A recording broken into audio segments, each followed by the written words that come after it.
My name is Lillian. I'm 76 years old, and I live in a small, quiet house at the end of Maple Street.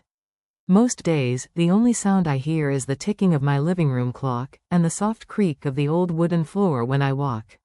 But what you hear outside is not the story. The real story is the silence inside me. I wasn't always alone. I used to wake up to the sound of little feet running across the hallway, laughter in the kitchen, 2 sons asking me where their socks were, and a daughter who never let go of my hand. I cooked, I cleaned, I comforted. I was their safe place. Their soft pillow. Their warm home. People say life moves fast. But no one warned me that the part that moves the fastest is the part where children grow up and walk past you like air. For years, I told myself it was normal. Kids get busy. They have their own families. But one day, I opened my phone, and I realized I had become a "Good morning, Mom" once every 6 weeks. A missed call turned into a text. A text turned into nothing. And then the nothing turned into a routine. It didn't happen suddenly. It happened slowly, like a light dimming, one breath at a time. I used to wait by the window whenever it rained. My children always came home on rainy days when they were little, soaked, loud, carrying their troubles like wet coats. I would towel their hair, warm their hands, and they would sit with me and talk about everything. But now, when it rains, I sit by that same window. Not because I'm expecting anyone, but because I'm remembering everyone. The neighbors think I like being alone.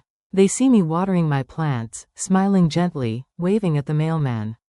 They don't know that every night, I set an extra plate at the table out of habit, and then quietly put it back. People say old age is peaceful. But it isn't peace when it comes with emptiness. It isn't peace when your name becomes something people remember only when their calendar reminds them. And yet, despite everything, despite being forgotten, I still love them. I still call them my blessings.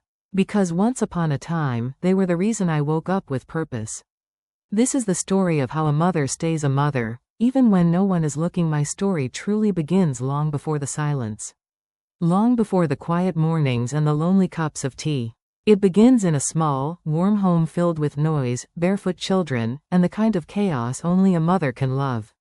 I raised 3 children. Daniel, my eldest, the steady one with serious eyes. Michael, the middle child, always laughing, always loud. And Emily, my youngest, my gentle shadow who followed me everywhere with her tiny hand wrapped around my apron. Their father, Robert, was a simple man. He worked long hours at the mill and came home tired, but he always touched my shoulder before he sat down. It was his quiet way of saying, "I'm here." He didn't say much, but I never needed him to. His presence was enough. We didn't have money, but we had warmth. We didn't travel, but we had each other. And most nights, that felt like the richest life a woman could ask for. Mantelpiece clock morning routines. My mornings started before sunrise. I'd put on my robe, tie my hair back, and step into the kitchen where the old yellow curtains glowed softly in the dawn light. I loved that time of day. Everything felt quiet, but full of promise. The sounds would begin slowly, soft footsteps. Bedroom doors opening. Little voices calling, "Mom? You awake?" Then chaos. Toasted bread popping up too fast. Milk spilling. Someone crying because they couldn't find their homework. Someone else laughing because they found it tucked in their sock. And in the middle of it all, I stood, stirring eggs, smiling to myself, feeling whole. People think motherhood is about sacrifice. But in those days, it didn't feel like sacrifice at all. It felt like breathing. Natural. Purposeful. Mine. Fork and knife with plate. Small moments that felt like everything.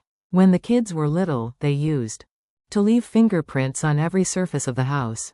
Kitchen cabinets, windows, the fridge, even my glasses once. Back then, I used to wipe them clean dozens of times a day. Now, when I clean the house, I wipe the same spots and whisper to myself, "I wish there were fingerprints to clean." Funny, isn't it? How the things we consider messes become the things we miss the most. Home, a house that grew quiet too fast. The teenage years arrived like winter. Slow at first, then all at once. Daniel stopped talking as much. Michael started staying out with friends. Emily spent more time in her room writing stories she wouldn't show me. Dinner became quieter. Hugs became shorter. And suddenly, I started hearing my own voice echo in the kitchen. I told myself it was normal. Children grow. Children change. But no one told me that a mother changes too, from needed to unnoticed, from the center of their world to a footnote in their lives. Crescent moon nights of waiting. There were nights I sat in the living room with the lamp on, waiting for Michael to come home. I would hear cars pass and imagine it was him. I'd check the clock, then the door, then whisper a prayer, just let him be safe. When he finally stumbled in at 1 a.m., smelling like trouble, all I did was hold his hand and say, "I'm glad you're home." He never knew how many nights that lamp stayed on because I refused to sleep until I knew my children were under the same roof as me. Family woman girl Emily's teenage years.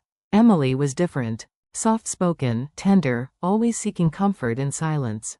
She loved tea, books, and sitting beside me while I folded clothes. But even she began to drift. I remember the day she stopped reaching for my hand when we crossed the street. It was such a small thing. Such a tiny, invisible shift. But that moment stayed in my heart like a bookmark you never remove. Coffin the day everything changed. When I turned 58, Robert passed away. That was when the real silence entered my home. My children came for the funeral. They cried, they hugged me, they said all the right things. But within a week, they returned to their lives, commitments, jobs, relationships. And just like that, the house that once held 6 voices now held only one. Mine. I tried to fill the days with familiar things. Tending to the garden, volunteering at church, knitting blankets no one asked for. But grief has a way of making every corner feel too big. Still, I told myself I was blessed. My children were healthy, successful, alive. That was enough, I thought. A mother should ask for nothing more. Cell phone the beginning of distance. At first, they called often. Daniel started with weekly updates. Michael called when something funny happened. Emily called almost every night, just to tell me she loved me. But slowly, gradually, the days between calls stretched like long shadows at sunset. A missed call here. A postponed visit there. Sorry, Mom, I've been so busy. And before I realized it, their voices faded into the background of my life the way old songs fade when the radio loses signal. My phone became a quiet little object on the table instead of a lifeline. I never complained. Mothers don't complain. We just adjust. We smile. We say, "I understand," even when we don't. Dove the world moved forward without me. Birthdays used to be loud, balloons, cake, laughter spilling into the backyard. Now my birthdays were simpler. A small slice of cake. A candle I lit myself. A wish I whispered with my eyes closed. Let my children be happy. Even if they forget me. Some days, I believed I had prepared myself for old age. But nothing prepares you for being forgotten by the people you raised with every heartbeat. The distance didn't arrive dramatically. It wasn't a slammed door or a harsh word. It came softly, the way winter creeps into autumn, quietly, breath by breath, until one morning you wake up and everything is cold. It started with something small. A missed birthday call. A postponed visit. Next week for sure, Mom. I told myself it was normal. Everyone gets busy. Everyone has a life to live. But deep inside, I felt something shifting.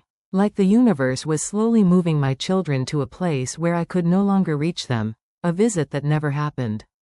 The first real crack appeared with Daniel. He promised to visit with his wife and children one Saturday. I cleaned the house from morning till noon. I baked his favorite lemon cake. I even ironed a dress I only wore on special occasions. By 2 o'clock, no call. No message. By 3, I told myself he must be on his way. By 5, the sun was dipping and the cake sat untouched. At 6, my phone buzzed. A single message. Sorry, Mom. Busy day. Can we do next weekend? I stared at the screen for a long time. My thumb hovered over the keyboard. I wanted to write, "You promised." But instead, I typed, "Of course, sweetheart. Rest well." That evening, I ate the cake alone. And for the first time in years, it tasted bitter. Calls that grew shorter. Michael used to call me every other day. But his calls changed too. They stopped being conversations and became updates. "Hey Mom, just checking in." "Yeah, work's crazy." "Yeah, I'm good. Listen, I'll call you later, okay?" Running out, running late, running busy. He was always running. Too fast to notice I was slowing down. Sometimes the line would go silent, and I'd realize he had already hung up. I would sit there, holding the phone to my ear, listening to nothing. Just breathing, telling myself not to cry. Woman red hair. Emily's distance hurt the most. Emily? My gentle girl. She was the one I thought would never drift away. The one who wrote me long letters when she went to college. The one who called me first when anything happened, good or bad. But even she began to fade. Her messages turned into short replies. Busy today, Mom. Talk tomorrow? Sorry, I forgot. Forgot. Such a small word. But when your child says it to you, it hurts in places you didn't know existed. The birthday that broke something in me. On my 63rd birthday, I woke up hopeful. I had cake ready, tea ready, phone charged. I waited. Morning turned to afternoon. Afternoon to night. Not a single call. Not a single message. Even Facebook, which reminds everyone of everything, stayed quiet. At 9 p.m., I whispered to myself, they must be sleeping. I lit my own candle, closed my eyes, and made a wish I didn't want to admit. I wish they remembered me the way I remember them. I blew out the candle and the house became dark again. I sat there for a long time, letting the silence settle on my shoulders like a blanket I could not shake off. Mailbox. The visit I forced myself to make. 1 week later, I decided to visit Emily. Just a mother showing up with love, nothing dramatic, nothing heavy. I packed a small bag with homemade cookies, a knitted scarf, and her favorite tea. I took the bus across town, holding the bag tightly against my chest like it held all my courage. When I reached her apartment, I felt nervous. Not because I doubted her love, but because I feared how small a space I might occupy in her life now. I knocked twice. She opened the door, surprised. Mom? What are you doing here? I smiled. I was in the neighborhood. She glanced over her shoulder. I saw a messy living room, papers scattered everywhere, and a laptop open on the couch. I'm actually in the middle of work, Mom. Her voice was gentle, but hurried. But even she began to fade. Her messages turned into short replies. Busy today, Mom. Talk tomorrow? Sorry, I forgot. Forgot. Such a small word. But when your child says it to you, it hurts in places you didn't know existed. The birthday that broke something in me. On my 63rd birthday, I woke up hopeful. I had cake ready, tea ready, phone charged. I waited. Morning turned to afternoon. Afternoon to night. Not a single call. Not a single message. Even Facebook, which reminds everyone of everything, stayed quiet. At 9 p.m., I whispered to myself, they must be sleeping. I lit my own candle, closed my eyes, and made a wish I didn't want to admit. I wish they remembered me the way I remember them. I blew out the candle and the house became dark again. I sat there for a long time, letting the silence settle on my shoulders like a blanket I could not shake off. Mailbox. The visit I forced myself to make. 1 week later, I decided to visit Emily.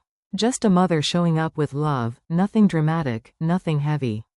I packed a small bag with homemade cookies, a knitted scarf, and her favorite tea. I took the bus across town, holding the bag tightly against my chest like it held all my courage. When I reached her apartment, I felt nervous. Not because I doubted her love, but because I feared how small a space I might occupy in her life now. I knocked twice. She opened the door, surprised. Mom? What are you doing here? I smiled. I was in the neighborhood. She glanced over her shoulder. I saw a messy living room, papers scattered everywhere, and a laptop open on the couch. I'm actually in the middle of work, Mom. Her voice was gentle, but hurried. Oh, I'll just stay for a few minutes, I said, handing her the bag. I made your favorite cookies. She took the bag but didn't open it. Didn't smell it. Didn't smile the way she used to. Thanks, Mom. Really. But can we plan a proper day instead? Today's just not good. My throat tightened. Of course, I whispered. She hugged me, quick, polite. I walked to the bus stop alone, clutching the strap of my purse. The scarf I knitted for her felt heavy in my hands. Chair. The empty dining table. One evening, I set the table for 4. I don't know why. Maybe I was remembering the times when Robert sat at the head, and the children argued over who got the biggest piece of chicken. Maybe I wanted to see my family in the chairs, even if it was only in my imagination.